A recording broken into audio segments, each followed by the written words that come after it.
পিতার মৃত্যুবার্ষিকী উপলক্ষে বিশেষ কর্মযজ্ঞের উদ্যোগ নিয়েছে সরকার বাড়ির পক্ষ থেকে। প্রতি বছরের মতো এবছরও অষ্টপ্রহর নামযজ্ঞ অনুষ্ঠান ও ৬৪ মহন্ত ভোগ নিবেদন রায়গঞ্জের সরকার বাড়ির।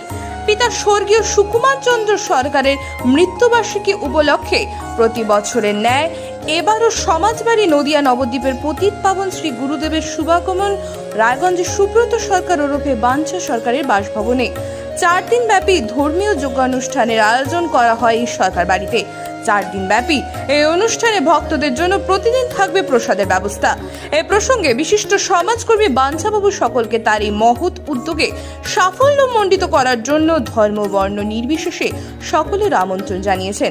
মূলত সুব্রত সরকার ওরফে বাঞ্ছাবাবুর পিতা স্বর্গীয় সুকুমার চন্দ্র সরকারের মৃত্যুবার্ষিকী উপলক্ষে এই বৃহৎ কর্মযজ্ঞের আয়োজন করা হয় প্রতি বছর।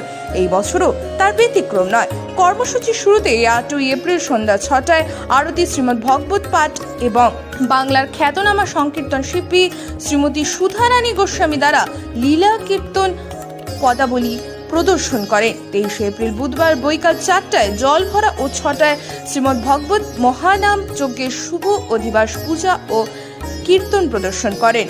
২৪ এপ্রিল বৃহস্পতিবার সারাদিন ব্যাপী অষ্টপ্রহর ব্যাপী ভুবন মঙ্গল মহানাম সংকীর্তন।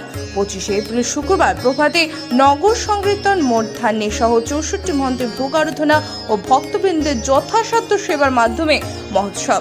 এছাড়া থাকছে আন্তর্জাতিক খ্যাতি সম্পন্ন শৃঙ্খল বাদক অধ্যাপক ডক্টর হরে কৃষ্ণ হালদার ও তার সম্প্রদায় কীর্তন এবং ভক্তিমূলক গান পরিবেশনায় বেতার ও দূরদর্শন খ্যাত শিল্পী শ্রীমতী পার্বতী হালদার এবং প্রিয়াঙ্কা হালদার খোল এবং অন্যান্য বাদ্যযন্ত্র পরিবেশনায় জি বাংলা খ্যাত রঞ্জিতা হালদার।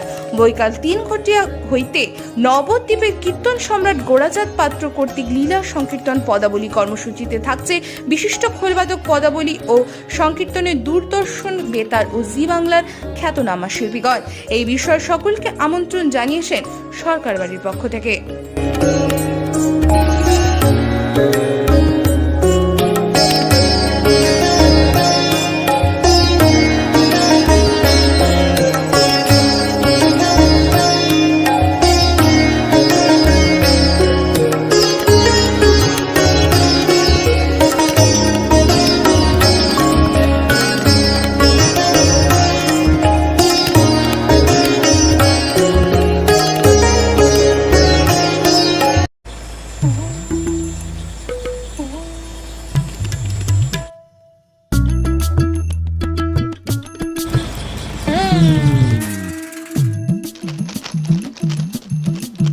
এবারে গরমের হাত থেকে বাঁচতে রিলায়েন্স ডিজিটাল থেকে নিজের জন্য একটি এসি নিয়ে আসুন শুধুমাত্র ১ টাকায়।